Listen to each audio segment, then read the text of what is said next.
Hi, I'm Heidi Stedman with Great River Arts Association, and I'm here for sort of a special interview in November, from November 1st to December 29th. We are having an exhibit of the work of Bela Petheo. Petheo. And we have an opportunity to talk to him today. Bela, thank you for coming today. I really appreciate it. Well, you're coming from St. Cloud. Thank you for inviting me. All right. Thank you again. Well, let's see. Where should we start? Let's talk about a little bit about your history as far as where you're from and when you came here to the U.S. and what have you. Go ahead, and you can just give me the general gist. Well, gee, if I had 2 hours, I could fill it in, but I tried to give you a Reader's Digest version. Great. I was born in 1934, so you see how young I am. And was living for a short while under Hungary, which was halfway normal, up to 1944, when the Germans finally invaded us. They surrounded us and invaded us. And then in 1945, the Russians came. I don't know which one was worse. But practically after my 10th birthday, I grew up under Stalin, basically under the KGB, which is not clean fun, not nice clean fun. So there was in 1956 something called the Hungarian Revolution, and not only me, but lots of other people were sick and tired of the cage behind the Iron Curtain. So I escaped first to Vienna. I was there as a kind of Academy of Fine Arts student, and then I came to New York, and then I got a scholarship at the University of Chicago. I graduated in 1963, and then I was teaching in Iowa in a huge state college. Then I ended up at St. John's and stayed there for 30-some years. I retired 10 years ago, and during all that time, I was doing at least some kind of a painting or drawing.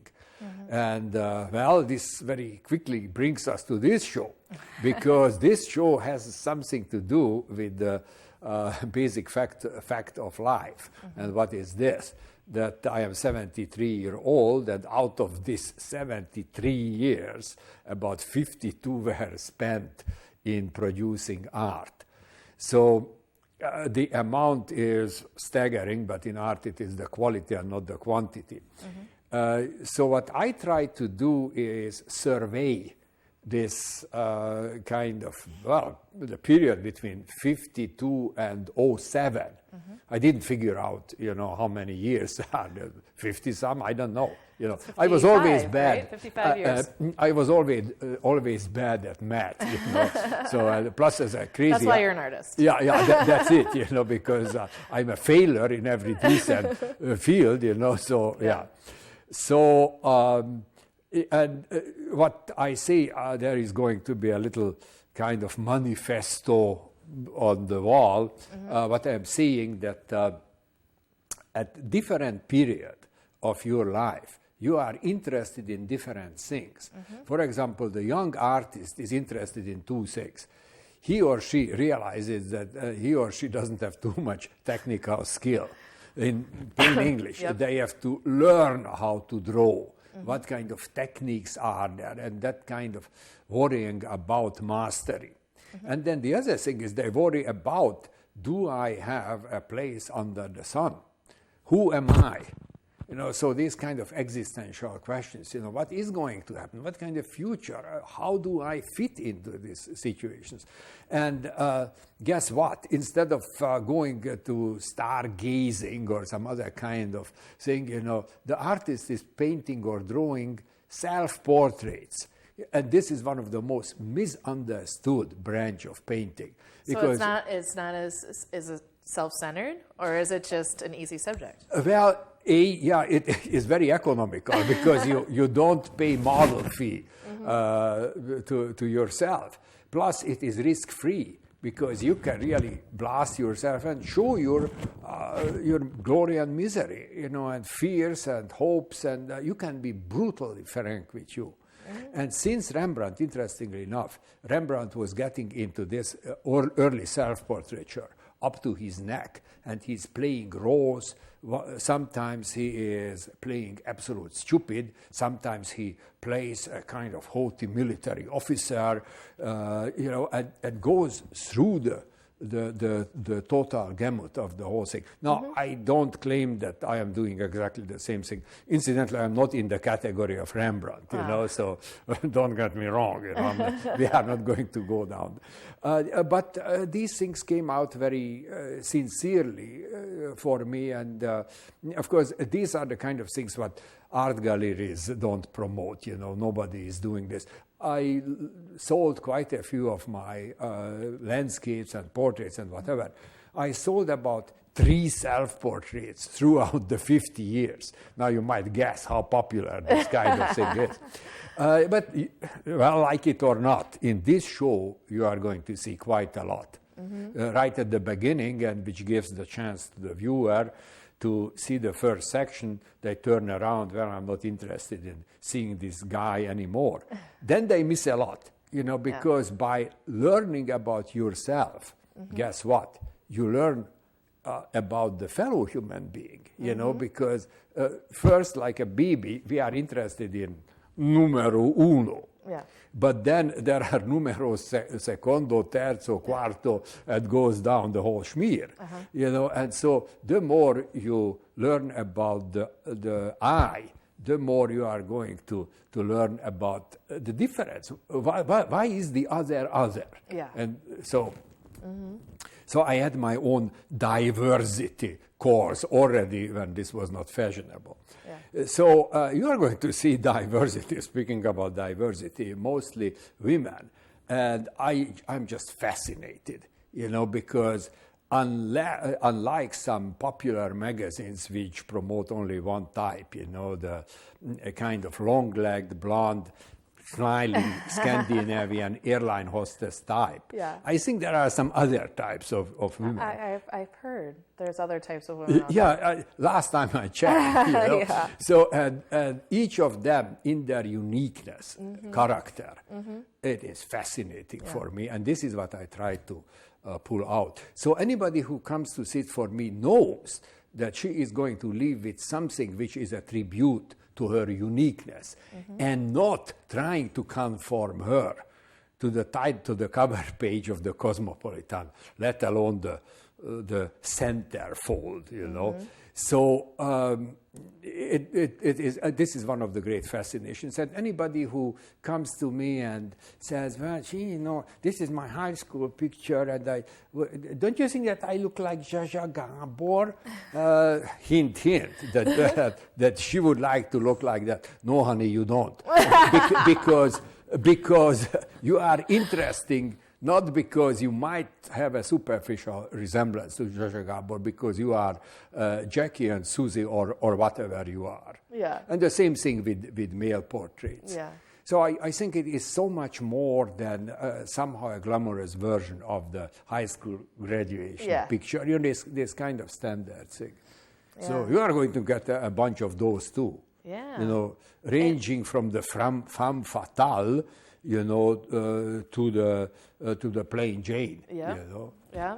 And we'll be familiar with some of the subjects too that are featured in some of Charles' work. Right? Yes, yeah. Charles Kapsner, of course. Yeah, see, this is the nice thing, that with artist friends, you can bang them up because A, they don't pay, B, we know each other. And that's and they are delighted because they realize that this was what great portrait painting was about.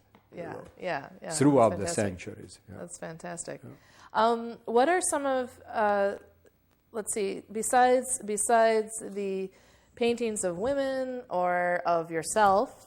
Yeah. Your 2 favorite subjects, right? Yeah. What else do you plan on bringing? Oh, well, we go through it's a kind of spring or fall clean out. We go through the closets and see what else what I have done. And this is still lifes, a bunch of still lifes. Again, something which is totally misunderstood because for the ordinary eye, this is a mess. Now, how come that you see a toy ship and an antique head, or I don't know, a lacerated can, on top of each other?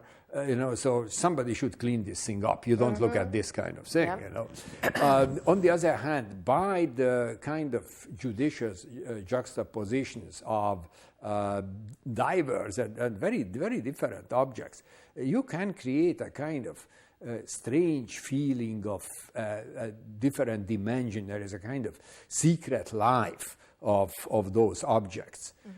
So I'm getting into that too, including cars. Because the only look at cars is when we get the Sunday issue of the latest Ford, or I don't know, that kind of advertisements.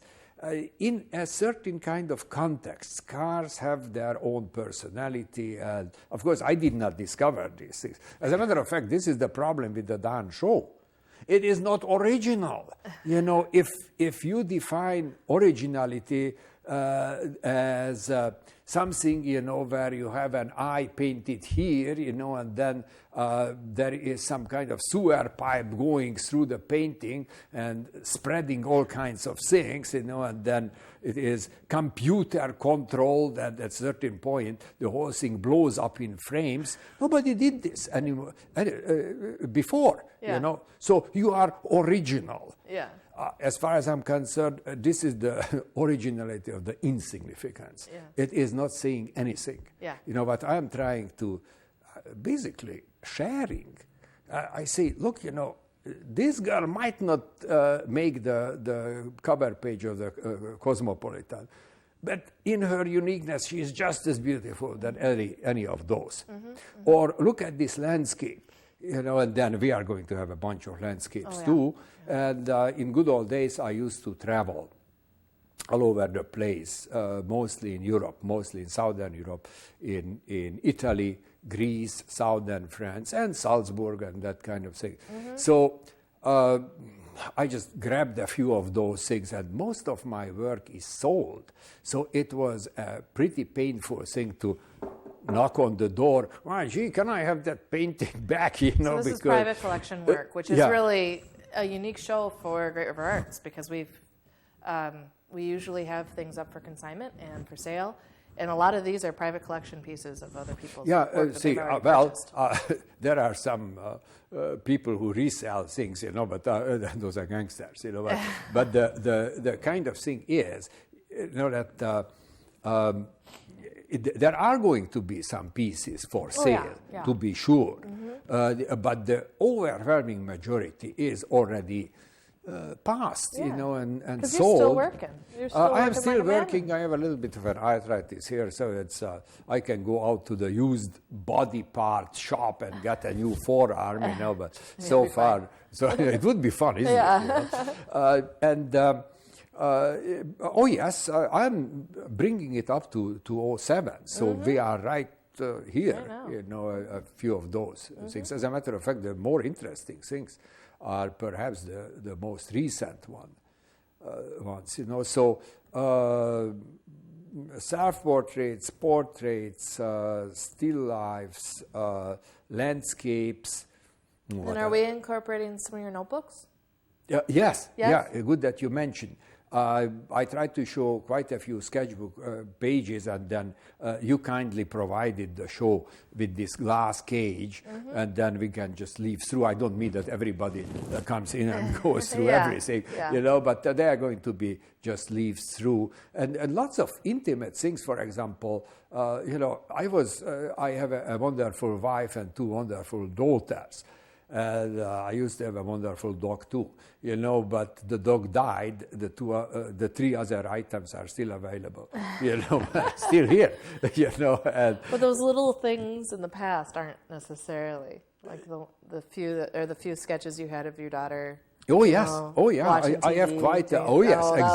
Exactly, and totally unposed. That's are about so as natural as they can get. Yeah. And then I was the only one who had a private lithography printmaking shop, with a electric Brent press, which was really the Cadillac of the presses and stones. And of course, I ruined my arms, because always, it's brutal work. Yeah. You have to be, if you are doing, all printing, you better look like Charles Atlas, and then you have a chance. Yeah. I had the equipment and I had the rather intricate technical knowledge. What I didn't have is the muscle. But even so, I was doing this for 20 years. So there are going to be quite a few prints there too. Fantastic. Sort of like an art history exhibit in a sense. Yeah, you're still here. The fancy word is retrospective. Retrospect, and usually people have to be dead, You're not there yet. We're not there. None of us are. Yes. Certainly you are. But but the kind of thing is, that if somebody doesn't like the work, he can say, well, this guy is dead already. Who gives a damn?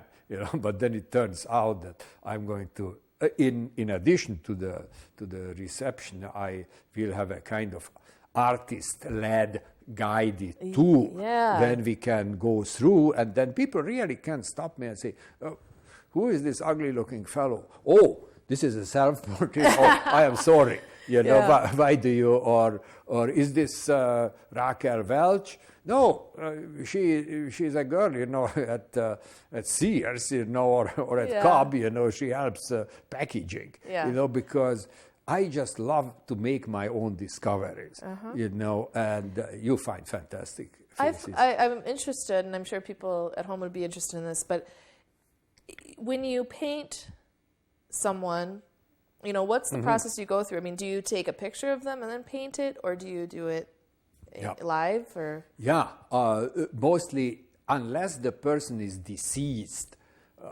which I usually don't prefer, then it is photography. The problem with photography is that this is already a pre-digested image. The camera already transformed it in the terms of the camera. So what I do is a slavish copying it over, and trying to approach it as close as you can. Now, with dead babies or grandmas, that kind of thing, you cannot do this. Otherwise, people come to my studio and, boy, you sit. And it is not KGB kind of straitjacket. It is, most people like to be there, because there is a little conversation there. Then they can watch the process. And most people like to watch. There are quite a few people who say, oh, gee, a dentist appointment, but usually I work on a kind of one-to-one thing and do 3, 4, sometimes 5 sketches of different poses. And sometimes my mother say, oh, this is very nice. It's very nice, but it's not you. And so it is then public agreement, common agreement. Oh, this is what we are going to zero in. So people know very well what they get. It's not a cat in the bag. Exactly. Well, I'm going to mention a few of the dates that we have planned for during your exhibit. We have the artist reception, which is just sort of a wine and cheese event, and food and conversation, and that's on November 3rd from 6:30 to 8 p.m. here at the Great River Arts Center. Then you mentioned the artist tour, the artist guided tour. That will be on Saturday, November 10th at 3 p.m. And it'll go until last till midnight. Until basically Bela goes hoarse, because he has plenty to talk about. And then folks can take a class from you. We have a drawing class that we are hosting on November 1st, 8th, and the 15th from 9:30 till 11:30 in the morning. Is there anything you want to talk about as far as, usually you teach painting, and we're doing a drawing class. I try to show a kind of organic development that first, yes, people think that a drawing is a kind of very precise, stiff outline, what you can basically trace from a photo too, you don't have to be a draftsman. And later a drawing is a result of trying and making a mistake, so trial and error, and arriving at a kind of final essential thing, and it doesn't have to be in great details, and painters see the world not in outlines, but so much more in surfaces, in so-called masses, and different kinds of planes and different kinds of colors. And the same thing can be done in drawing too. So it is the kind of late style of artists where essentials are dominating things and not so much, how is this corner of this mouse, is this really this way or in this a little bit that way, It is not, and this scares people to death, that they have to be so precise like a surgeon, and no, it is some basic things, if they work, somehow the likeness is there, and especially vitality. We don't need some kind of a mask like stiff deal. Right, right. And one thing that I've gotten comments on, because I coordinated this, a lot of people can't take classes from you because you do oils or acrylics or painting in that manner. And so there's some folks who are excited because they're like, a drawing class, everybody draws. You know, and in the art forms, we draw. Yeah. This is the basic. That's the basic. You got to... That's a nice thing to know how to do, or to get different ideas as far as how to approach a piece of paper. That's something. There is a very famous New York artist who said, I don't know how to draw, but drawing is not the issue. I look back to art history. Every major artist, from Donatello, from Giotto, or you name any big names, to Picasso or beyond, they were, speaking about the early work of the artist, they were first and foremost excellent draftsmen. And then they branched out and they had the freedom. Now this monkey is telling us, that, this is not an issue, so dismisses the whole thing, because, who are you, honey? And so... Right. And everybody has a different style, too. So, I mean, it's people still discover drawing. themselves. Yeah. People, which of course, if they don't want to go beyond getting some kind of driver's license photo of their high school sweetheart and trying to sweat it out with a pencil, then this is one thing, But there are a few more tricks in life, than that. Yeah. And it's kind of the art of seeing, too. So you can see... You can go through the process, and then, it should be fun. I think it'll be a fun class. I'm excited. Well, certainly people don't leave with empty hands. No, they might leave with shaking fist and foaming mouth. I don't want to have this kind of thing. But then okay. This happens in life. Yeah, that should be a lot of fun. Well, so this will be a very eventful couple months. Mostly in November, all the events will be, and then in the holidays, we end up going to some, we'll just have the show up in the main gallery, so you can come in at any time. Great River Arts is open from Tuesday through Friday from 11 to 5 p.m., and then Saturday from 10 to 2. If you'd like a list of the events that are going on during this exhibit, go to our website, which is www.greatart.org. Or call us 320-632-0960, and or even stop in. We'll get you all the information that you need. So I just wanted to thank Bela for showing, coming on up. Thank you for giving talking. me this chance. That's terrific. Yeah, it should be great. And actually, if you do have the internet, go to his website. What is the website? Yeah, it's very simple. Basically, my first name, last name. So B, like in boy, BELAPETHEO.